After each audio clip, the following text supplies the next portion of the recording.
Shalom sahabat Radio Bunga Bakung. Apa kabar? Salam dalam nama Tuhan Yesus Kristus. Dan selamat datang kembali dalam program Renungan Mingguan Radio Bunga Bakung yang dipersembahkan oleh Gospel Light for Indonesia. Nama saya Eugene Yo dan senang sekali berjumpa lagi. Terima kasih telah bergabung dengan program kita pada sore hari ini dan selamat datang kembali dalam seri kita, pertanyaan-pertanyaan tentang kekristenan. Sahabat Radio Bunga Bakung, minggu lalu kita sudah membahas tentang pertanyaan ini. Apa itu kekristenan bagi saudara? Kita sudah belajar bahwa kekristenan yang sejati bukanlah agama mati yang penuh dengan peraturan dan ritual, melainkan hubungan yang mengubahkan hidup dengan Yesus Kristus. Jadi, jika kekristenan yang sejati adalah hubungan yang mengubahkan hidup dengan Yesus Kristus, maka bagaimana caranya supaya kita dapat memiliki hubungan yang mengubahkan hidup ini dengan Yesus Kristus? Firman Tuhan sangat jelas tentang hal ini. Kita memiliki hubungan dengan Yesus Kristus hanya oleh iman di dalamnya saja. Yohanes 3 ayat 16 berkata, "Karena begitu besar kasih Allah akan dunia ini, sehingga Ia telah mengaruniakan anaknya yang tunggal, supaya setiap orang yang percaya kepadanya tidak binasa, melainkan beroleh hidup yang kekal." Nah, firman Tuhan tidak berkata supaya setiap orang yang pergi ke gereja, berbuat perbuatan baik, mengambil bagian dalam kegiatan keagamaan, dan lain-lain tidak binasa, melainkan beroleh hidup yang kekal. Tetapi supaya setiap orang yang percaya kepadanya tidak binasa, melainkan beroleh hidup yang kekal. Kita beroleh hidup yang kekal di surga hanya dengan percaya kepada Yesus Kristus saja. Yohanes 20 ayat 31 berkata, "Tetapi semua yang tercantum di sini telah dicatat, supaya kamu percaya bahwa Yesuslah Mesias, Anak Allah, dan supaya kamu oleh imanmu memperoleh hidup dalam namanya."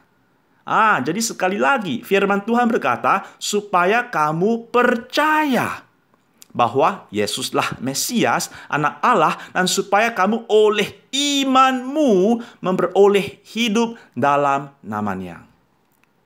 Kita memperoleh hidup yang baru dan hati yang baru di dalam Yesus Kristus hanya oleh iman di dalamnya saja.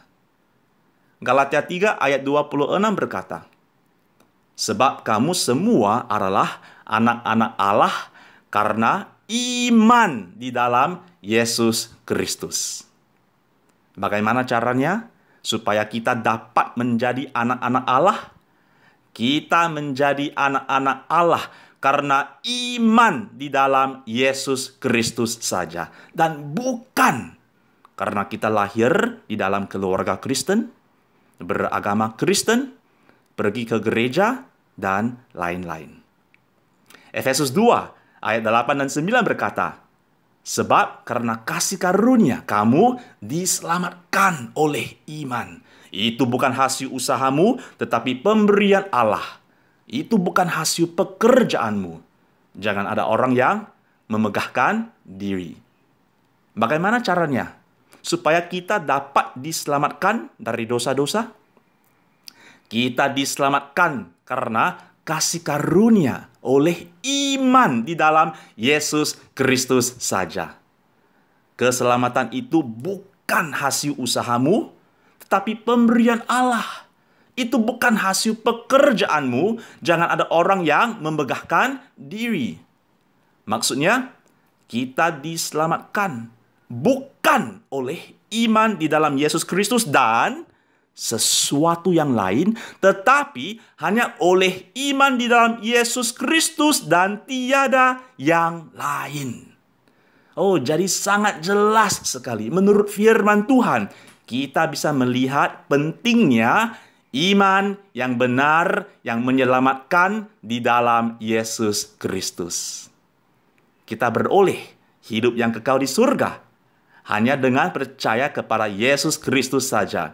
Kita memperoleh hidup yang baru dan hati yang baru di dalam Yesus Kristus hanya oleh iman di dalamnya saja. Kita menjadi anak-anak Allah karena iman di dalam Yesus Kristus saja. Dan kita diselamatkan karena kasih karunia oleh iman di dalam Yesus Kristus saja. Jadi, jika iman yang benar yang menyelamatkan di dalam Yesus Kristus itu sangat penting, maka kita harus bertanya, apa itu iman yang benar yang menyelamatkan? Bapak, Ibu, saudara-saudari yang kekasih, inilah pertanyaan kita untuk hari ini. Apa itu iman yang benar yang menyelamatkan? Nah, pertanyaan ini sangat penting karena iman adalah salah satu doktrin kekristenan yang paling disalahpahami. Oh, banyak orang mengklaim beriman dalam Yesus Kristus. Tetapi apakah sebenarnya arti memiliki iman di dalamnya? Matius 7 ayat 21 sampai 23, di situ Yesus Kristus mengucapkan peringatan ini. Bukan setiap orang yang berseru kepadaku, Tuhan, Tuhan, akan masuk ke dalam kerajaan sorga, melainkan dia yang melakukan kehendak Bapa-Ku yang di sorga. Pada hari terakhir, banyak orang akan berseru kepadaku, Tuhan, Tuhan, bukankah kami bernubuat demi namamu dan mengusir setan demi namamu dan mengadakan banyak mujizat demi namamu juga? Pada waktu itulah aku akan berterus terang kepada mereka dan berkata, aku tidak pernah mengenal kamu. Enyahlah daripadaku, kamu sekalian pembuat kejahatan. Oh, seseorang bisa dengan mudah memanggil Yesus Kristus Tuhan, Tuhan, tetapi itu tidak berarti bahwa dia memiliki iman yang benar yang menyelamatkan di dalamnya. Jadi pertanyaannya adalah, apa itu iman yang benar yang menyelamatkan? Perumpamaan tentang orang Farisi dengan pemungut cukai dalam Lukas 18 ayat 9 sampai 14 memberikan gambaran yang jelas tentang apa itu iman yang benar yang menyelamatkan dan apa yang bukan. Hari ini kita akan membahas tentang apa yang bukan iman yang benar yang menyelamatkan. Dan minggu depan kita akan membahas tentang apa itu iman yang benar yang menyelamatkan. Baiklah, terlebih dahulu mari kita mendengarkan firman Tuhan dari Lukas 18 ayat 9 sampai 14. Perumpamaan tentang orang Farisi dengan pemungut cukai. Dan kepada beberapa orang yang menganggap dirinya benar dan memandang rendah semua orang lain, Yesus mengatakan perumpamaan ini. Ada dua orang pergi ke bait Allah untuk berdoa. Yang seorang adalah Farisi dan yang lain pemungut cukai. Orang Farisi itu berdiri dan berdoa dalam hatinya begini, Ya Allah, aku mengucap syukur kepadamu, karena aku tidak sama seperti semua orang lain. Bukan perampok, bukan orang lalim, bukan pezinah, dan bukan juga seperti pemungut cukai ini. Aku berpuasa 2 kali seminggu. Aku memberikan 1/10 dari segala penghasilanku. Tetapi pemungut cukai itu berdiri jauh-jauh. Bahkan ia tidak berani menengadah ke langit, melainkan ia memukul diri dan berkata, Ya Allah, kasihanilah aku orang berdosa ini. Aku berkata kepadamu, orang ini pulang ke rumahnya sebagai orang yang dibenarkan Allah, dan orang lain itu tidak. Sebab barang siapa meninggikan diri, ia akan direndahkan, dan barang siapa merendahkan diri, ia akan ditinggikan.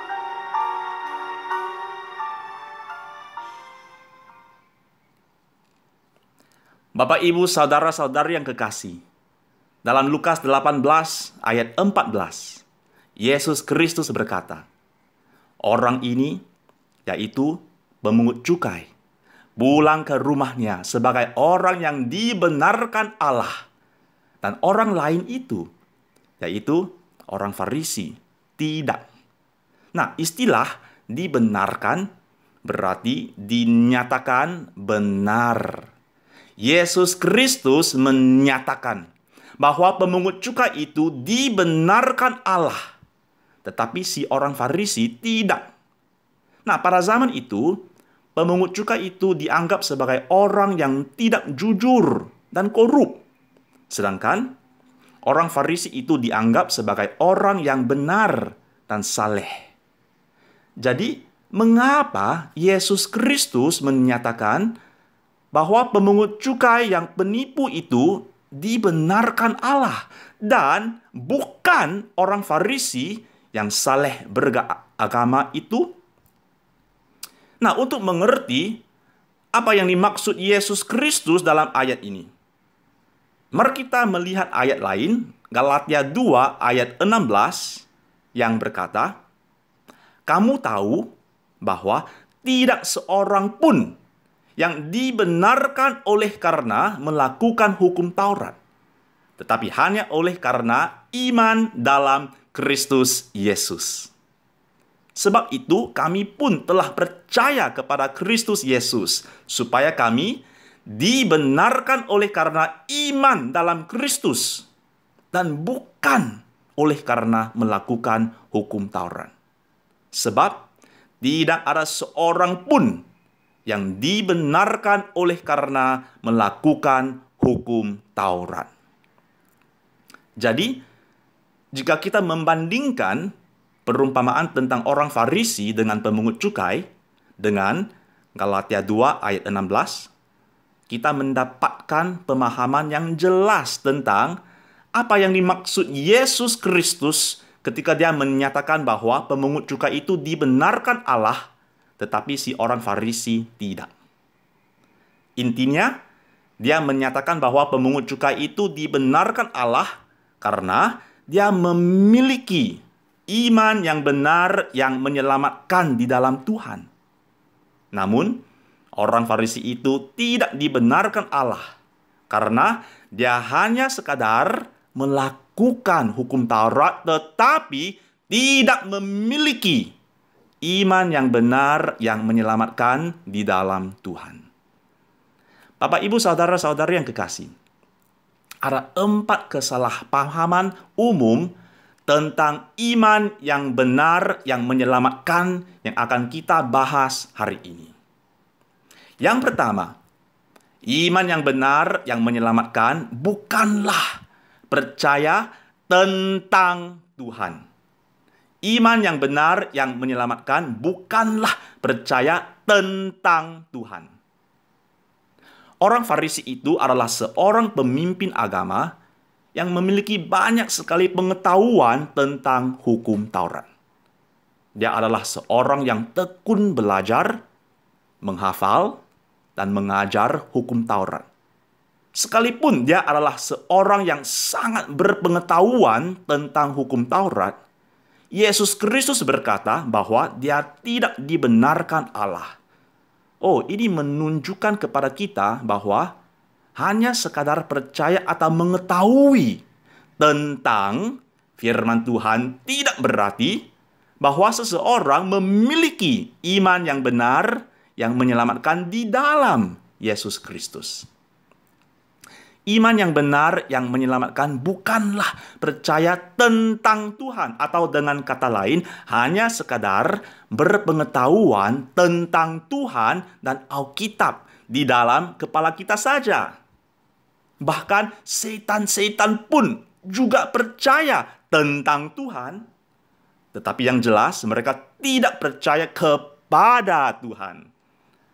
Nah, sebagai contoh, sama seperti seseorang bisa saja mengetahui tentang Bapak Presiden Jokowi secara intelektual tanpa mengenal beliau secara pribadi. Seseorang bisa saja mengetahui tentang Yesus Kristus secara intelektual tanpa mengenal dia secara pribadi. Yang kedua, iman yang benar yang menyelamatkan bukanlah percaya kepada kebenaran diri sendiri. Iman yang benar yang menyelamatkan bukanlah percaya kepada kebenaran diri sendiri. Lukas 18 ayat 9 berkata, "Dan kepada beberapa orang yang menganggap dirinya benar dan memandang rendah semua orang lain, Yesus mengatakan perumpamaan ini." Jadi konteksnya begini. Yesus Kristus mengatakan perumpamaan ini sebagai pelajaran dan juga teguran kepada orang Farisi. Karena mereka sering berkata, "Aku tidak sama seperti semua orang lain." Lukas 18 ayat 11. Orang Farisi suka membandingkan dirinya dengan orang lain dan menganggap dirinya lebih baik daripada orang lain karena kebenaran dirinya sendiri. Mereka berpikir bahwa kebenaran dirinya sendiri akan membuat mereka benar di hadapan Allah. Oh, tetapi Yesus Kristus memakai perumpamaan ini untuk mengajarkan bahwa kebenaran diri sendiri sekali-kali tidak membuat kita benar di hadapan Allah. Iman yang benar yang menyelamatkan bukanlah percaya kepada kebenaran diri sendiri. Karena firman Tuhan mengatakan bahwa bahkan segala kesalehan kita seperti kain kotor di mata Allah. Dan perbuatan baik kita tidak dapat menyelamatkan kita dari dosa-dosa kita. Yang ketiga, iman yang benar yang menyelamatkan bukanlah percaya kepada kegiatan keagamaan. Iman yang benar yang menyelamatkan bukanlah percaya kepada kegiatan keagamaan. Dalam Lukas 18 ayat 12, orang Farisi berkata, "Aku berpuasa 2 kali seminggu. Aku memberikan 1/10 dari segala penghasilanku." Oh, orang Farisi itu sangat sombong karena kegiatan keagamaan yang dilakukannya, yaitu berpuasa dan memberikan 1/10. Nah, sama halnya ada banyak orang yang sombong juga karena kegiatan keagamaan yang dilakukan mereka. Mereka berpikir bahwa kegiatan keagamaan yang dilakukan mereka dapat membuat mereka benar dan diterima di mata Allah. Sebagai contoh, banyak orang pergi ke gereja setiap hari Minggu dan secara aktif terlibat dalam kegiatan gereja. Mereka rajin beribadah dan berdoa. Mereka tekun belajar firman Tuhan. Mereka memberikan persembahan dengan setia. Mereka bergabung dengan paduan suara. Mereka melayani dalam berbagai pelayanan dan lain-lain. Namun, bisa jadi seseorang melakukan semua ini tanpa memiliki iman yang benar yang menyelamatkan di dalam Yesus Kristus. Sama seperti orang Farisi, pada akhirnya menemukan bahwa kegiatan keagamaan yang dilakukannya tidak membuatnya dibenarkan Allah. Banyak orang yang mengambil bagian dalam kegiatan keagamaan akan menemukan pada suatu hari nanti bahwa mereka tidak pernah memiliki iman yang benar yang menyelamatkan di dalam Yesus Kristus. Oh, sangat sedihnya. Ada banyak orang yang menganggap dirinya Kristen dan yang percaya kepada kegiatan keagamaan yang dilakukan mereka, yang akan mendengar perkataan ini dari Yesus Kristus kepada mereka pada suatu hari nanti. Aku tidak pernah mengenal kamu. Matius 7 ayat 23.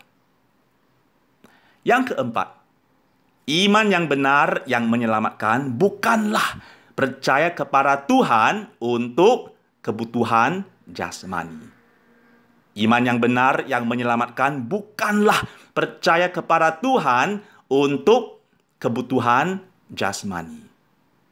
Iman yang benar yang menyelamatkan bukanlah percaya kepada Tuhan untuk kebutuhan jasmani seperti keuangan, keluarga, kesehatan, kesembuhan, studi, berkat, dan lain-lain.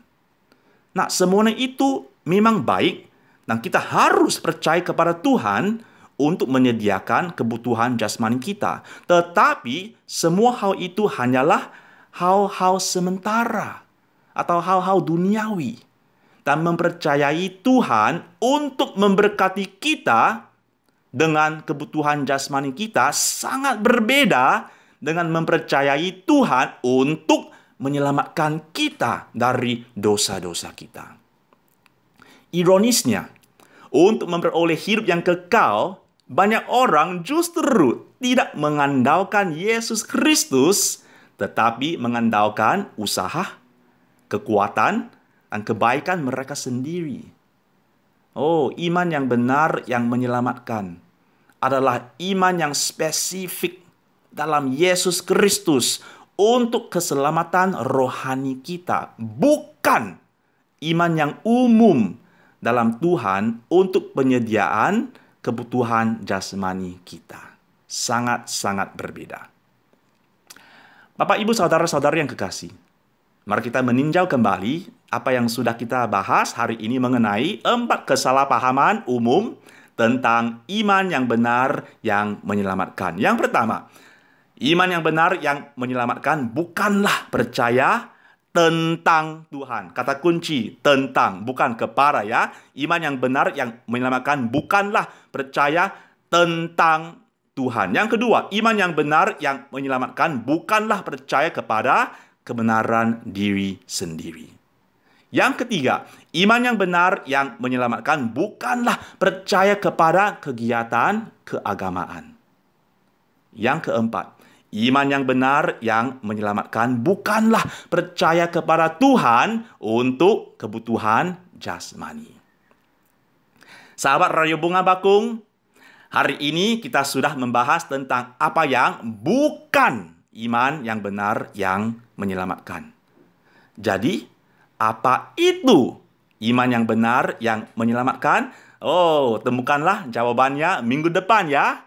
Tetaplah semangat dan sampai jumpa lagi minggu depan untuk bagian 2 dari jawabannya untuk pertanyaan ini. Apa itu iman yang benar yang menyelamatkan? Program Renungan Mingguan Radio Bunga Bakung ini dipersembahkan oleh Gospel Light for Indonesia dan akan disiarkan setiap hari Minggu jam 3 sore waktu Indonesia Barat di Radio Bunga Bakung. Tuhan memberkati. Shalom.